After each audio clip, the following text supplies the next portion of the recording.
The Atlantische Commissie organized a program on November 15th with journalist and writer Robert D. Kaplan to talk about his book, The Revenge of Geography. Give a warm welcome to Robert Kaplan.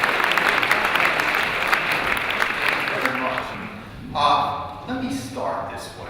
This book is about constraints, it's about limits. And the limits and constraints I decide to focus on is geography.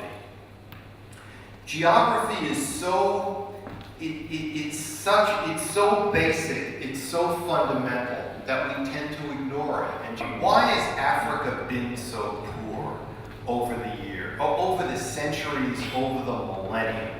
Well, Africa has a very long coastline, but it has very few good natural harbors, enabling trade with the outside world. Africa has many rivers, but almost none of them are navigable from the center of the African continent to the coast, impairing the possibility for trade. The Sahara Desert prevented Africa's relationship with the great civilizations of Europe and Asia. These were all factors. Africa lies more equidistant astride the equator than any other continent, meaning for hot temperatures, which means disease like malaria, which again inhibits economic development. Now, Africa at the moment is experiencing 6 and 7% annual economic growth rates. That's great. I wish we had that in Europe or the United States. Tunisia is the closest Arab country geographically to Europe.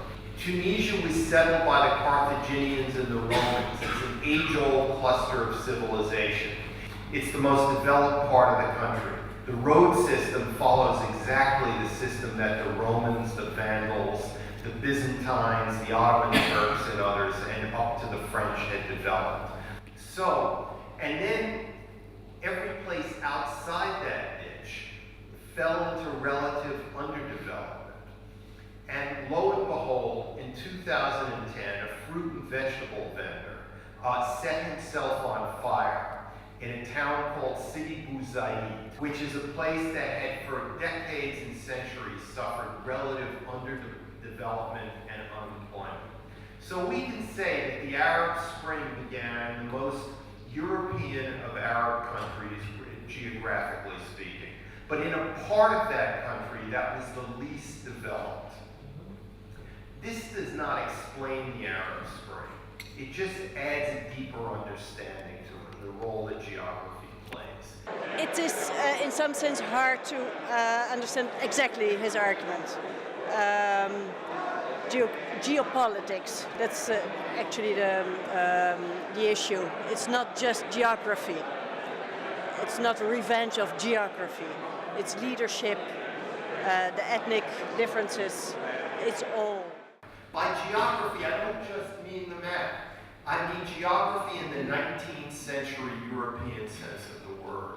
It explains to the person in power what's possible and what is less possible in a country. I agreed with him that you can't deny the importance of geography. And well, because he said that he didn't want to imply that geography was the most important thing, but just that you have to take it into account.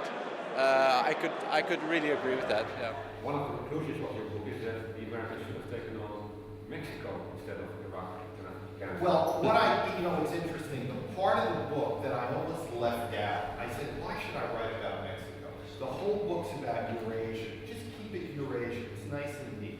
I decided to conclude it with a discussion of Mexico. And that created the greatest controversy and the greatest, I would say, positive discussion about the book. Because I said, all right, let's apply geography to the United States. What's America's geography? Oceans on either side, no problem there. Canadian Arctic to the north, no problem there. Because remember, Canada only has about 35 million people. That's a tenth the population of the United States.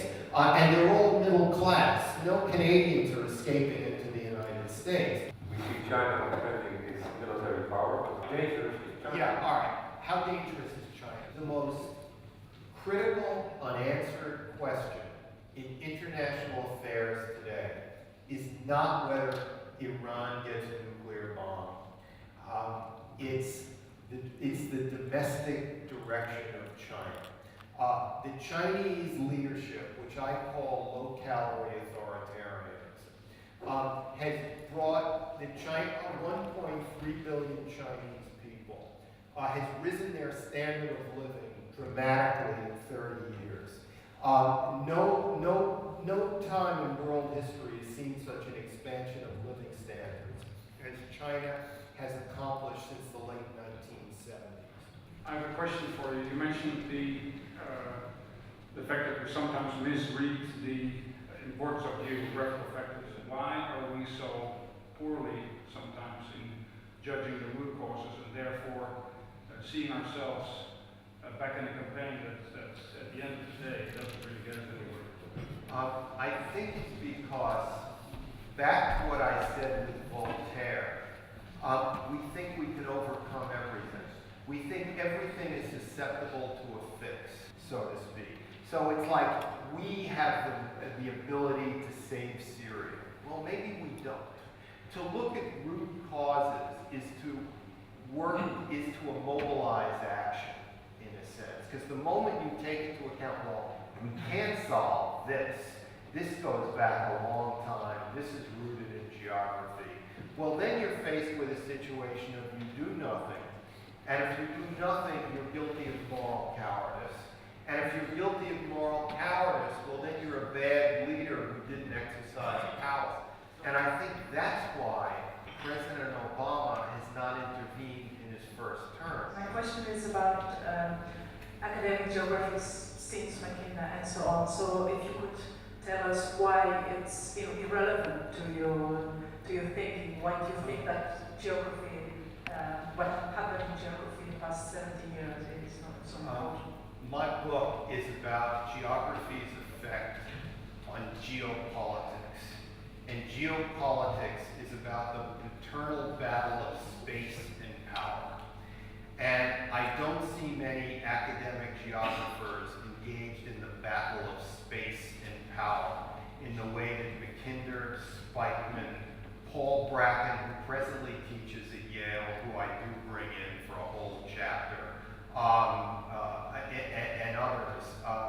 We are in a Mackinder-esque world of railway building, a Spikeman-esque world in terms of port building. These are the people really to focus on. The fact that they're dead is nearly irrelevant. The importance of geography cannot be denied. In the flat book, and Napoleon said, you know the geography of the country, you know it's foreign policy. But I'll also take one message you gave. Realism without the doses of idealism is unrealistic. Thank you for that. Thank you. Thank you all.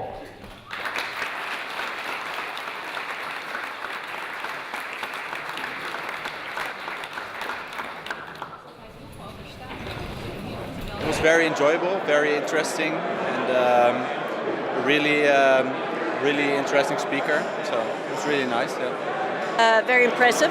A lot of details, a lot of information.